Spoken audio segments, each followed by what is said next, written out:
إلى أهله يتمطى أولى لك فأولى ثم أولى لك فأولى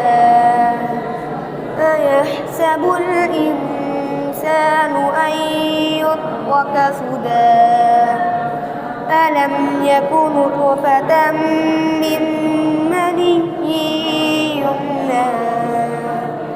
ثم كان علقة فخلق فسوى فجعل منه الزوجين الذكر والأنثى أليس ذلك بقادر